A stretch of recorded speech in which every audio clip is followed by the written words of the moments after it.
நீ முதலியார், நீ தேவர், நீ பல்லர், நீ பறையர், நீ நாடார், நீ முக்குவர், எனவே பிரிந்து விடுங்கள் என அவன் சொன்னான். இல்லை, நாங்கள் ஒரே சாதி என இணைந்து நின்றோம். நீ இந்து, நீ இஸ்லாமி, நீ கிறிஸ்தவன், எனவே தனித்து நில்லுங்கள் என அவன் சொன்னான். இல்லை, நாங்கள் தமிழர்கள் என இணைந்து நின்றோம். நீ தமிழன், நீ தெலுங்கன், நீ கன்னடன், நீ மலையாளி, எனவே ஒதுங்கியிருங்கள் என அவன் சொன்னான். இல்லை, நாங்கள் இந்தியர்கள் என இணைந்து நின்றோம்.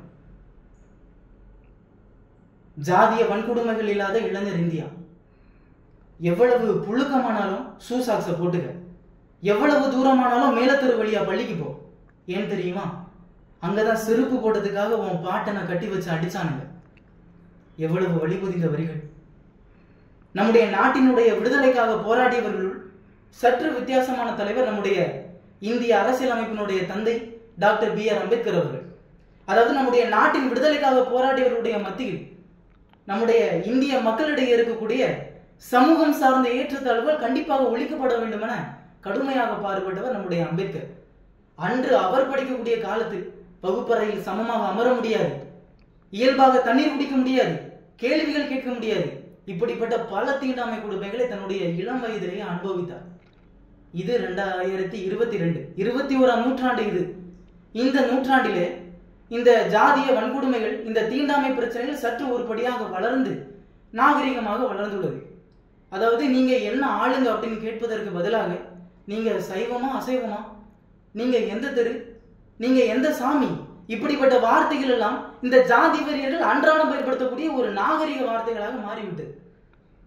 இன்றும் கூட பட்டியலின மாணவனால் வகுப்பறையில் படிக்க முடியவில்லை.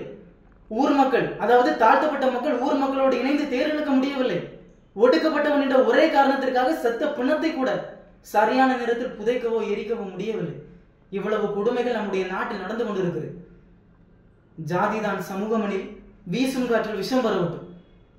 புதுக்கோட்டை மாவட்டம் இறையூர் பகுதியில் உள்ள அய்யனார் கோவிலில் ஆதி திராவிடர்கள் நுழைவதற்கு அனுமதி மறுக்கப்பட்டுள்ளது.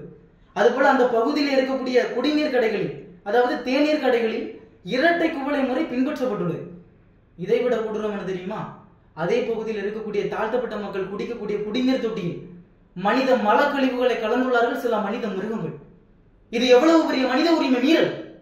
நம்முடைய அரசியலமைப்புக்கு எதிரானது. தீண்டாமை ஒரு பாவம், தீண்டாமை ஒரு பெருங்குற்றம், தீண்டாமை ஒரு மனிதநேயமற்ற செயல். இந்த 21ஆம் நூற்றாண்டில் கூட புத்தகங்களில் தான் இருக்கிறது தவிர மனிதர்களுடைய மனங்களில் இல்லை என்பது மிக தெளிவாக தெரிகிறது.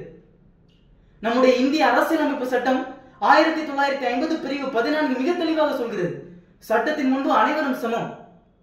ஜாதி, மத, இன, நிற, பாலின வேறுபாட்டால் எந்த ஒரு இந்திய குடிமகனையும் வேறுபடுத்தி பார்க்க கூடாது என்று மிக தெளிவாக சொல்கிறது.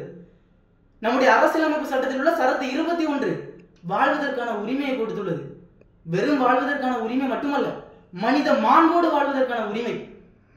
ஆனால் இந்த தீண்டாமை வன்கொடுமைகளால் இந்த மனித மாண்பு சீர்குலைந்து வருகிறது. நம்முடைய அடிப்படை உரிமைகள் இது. இந்த அடிப்படை உரிமைகள் மீறப்பட்டால் சரத்து 32 பயன்படுத்தி உடனடியாக உச்ச நீதிமன்றத்தை அணுகக்கூடிய உரிமையை நம்முடைய அரசியலமைப்பு சட்டம் தந்துள்ளது. கடந்த ஆண்டிலே நாங்குநேரியில் பள்ளி மாணவர்களிடையே ஜாதிய வன்கொடுமை நடந்துள்ளது. இதனால் நம்முடைய தமிழ்நாடு அரசு தலைமையில் ஒரு குழு அமைத்து சில பரிந்துரைகளை கேட்டது. அந்த குழு கொடுத்த பரிந்துரைகள் என்ன தெரியுமா?